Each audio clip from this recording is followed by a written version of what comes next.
কৃষক বন্ধুসকল, মই আজি আপোনালোকক কৃষকসকলৰ এটা কৃষিৰ প্ৰধান শত্ৰুৰ বিষয়ে দেখুৱাবলৈ কৈছোঁ। আমি কৃষকসকলে আমাৰ বাৰীত কোমোৰা কৰোঁ, জাতিলাও কৰোঁ, তিয়ঁহ কৰোঁ, স্কোৱাছ কৰোঁ, জিকা, তৰৈ, ভোল এনেকুৱাবিলাকৰ খেতি কৰোঁ। এই লতাবিলাক বগাই যায় আৰু যেতিয়া লতাবিলাক অলপ ডাঙৰ হয়, শকত হয়, তেতিয়া আমি দেখি পাওঁ আমাৰ বাৰীত জিকা, কোমোৰা, লাওজোপা লাহেকৈ লেৰেলি গুচি গৈছে। তাৰপিছত আকৌ পৰ্যবেক্ষণ কৰোঁ, তেতিয়া দেখোঁ যে এই জিকাডালৰ বা লাওডালৰ ক'ৰবাত মানে ছিগি গৈছে, এটুকুৰ ছিগি গৈছে। গতিকে এই ছিগি যোৱাৰ মূল কাৰণটো কি? আমি পৰ্যবেক্ষণ কৰিব লাগিব।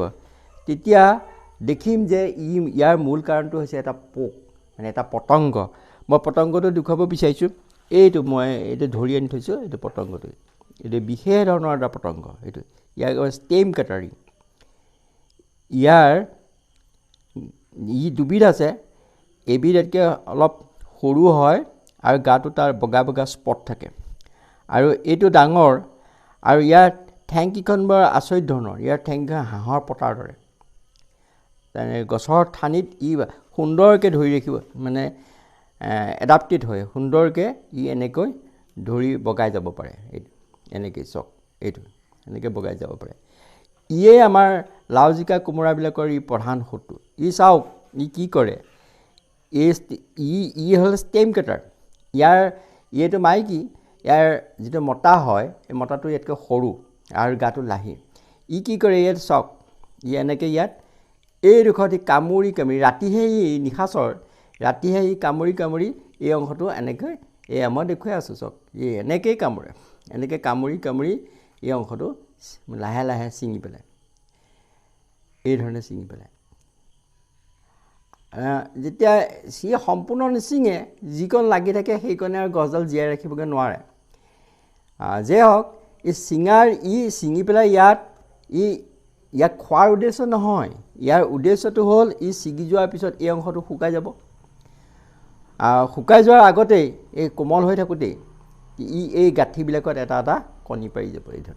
এইধৰণে এটা এই গাঁঠিত এটা কণী পাৰিলে, এই গাঁঠিত এটা কণী পাৰিলে, এনেকৈ এই গাঁঠিবিলাকত কণী পাৰি যেতিয়া কণীবিলাক ফুটি ইয়াৰ লাৰ্ভাবোৰ ওলাব, লাৰ্ভাটোৱে এই ষ্টেমডাল খাই যাব। খাই গৈ লাৰ্ভাটো যেতিয়া ডাঙৰ হ'ব, ডাঙৰ হোৱালে এইডাল ইতিমধ্যে শুকাই শেষ হ'বগৈ। আৰু তেতিয়া পৰিণত হ'ব আৰু এটা পূৰ্ণাংগ পতংগ হিচাপে সি ওলাই আহিব। গতিকে এইটো হৈছে কৃষকসকলৰ এটা প্ৰধান শত্ৰু। যিহেতু নিশাচৰ, ৰাতিহে এই কাৰ্যকলাপবিলাক কৰে, দিনৰ চোৱাত তেনেকৈ সাধাৰণতে নকৰে।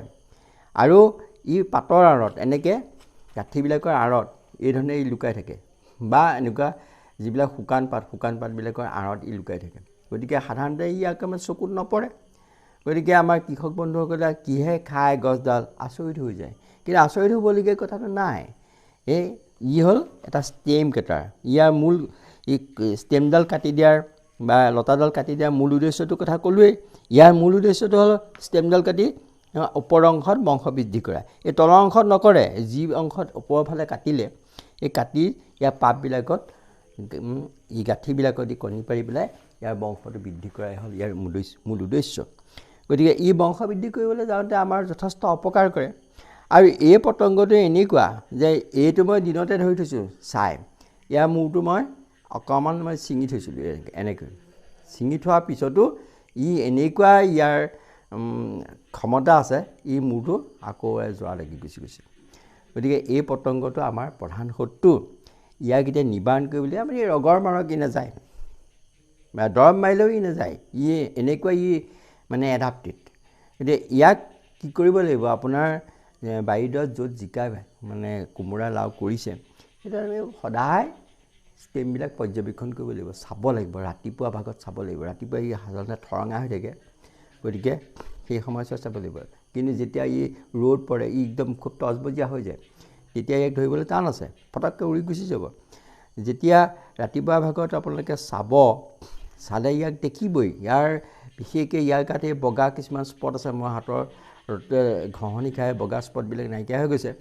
এই বগা স্পটবিলাকে সতে ইয়াক দেখিবই দেখি লাহেকৈ হাতখন দি টিপা মাৰি ধৰি ইয়াৰ মূৰটো ছিঙি পেলাই ইয়াৰ প্ৰাণটো লৈ ল'ব তেতিয়া আপোনাৰ ষ্টেমডাল ৰক্ষা হ'ব লাওডাল ৰক্ষা হ'ব কোমোৰাডাল ৰক্ষা হ'ব গতিকে এইটো কথা প্ৰতি আপোনালোকে সাৱধান হ'ব তেতিয়া আপোনাৰ বাৰীডৰাত যেতিয়া কোমোৰাডাল মৰি যোৱাটো ছিগি পেলাই মৰি যোৱাটো বা স্কোৱাছডাল বা জিকাডাল ছিগি পেলাই মৰি যোৱাটোৰ পৰা ৰক্ষা অন্ততঃ কিছু পৰিমাণে হ'লেও ৰক্ষা পৰিব গতিকে মই এইটো আপোনালোকৰ মূল উদ্দেশ্য যে আপোনালোক দেখুৱাৰ মূল উদ্দেশ্য হৈছে যাতে আপোনালোকৰ বাৰীডৰাত যিখিনি কৃষি কৰে লতাজাতীয় খেতি কৰে তাৰ সৌটোতো আপোনালোকে চিনাক্তকৰণ কৰিব পাৰিব লাগিব আৰু সেইকাৰণে আপোনালোকক মই এই ভিডিঅ' যোগে এই আমাৰ কৃষকৰ এই প্ৰধান সৌটোতো আপোনালোকক মই দেখুৱালোঁ গতিকে ইয়াকে কৈ আপোনালোকে যাতে ইয়াৰ পৰা উপকৃত হয় মই তাৰ কথা চিন্তা কৰি ভিডিঅ'টো আপোনালোকলৈ প্ৰেৰণ কৰিছোঁ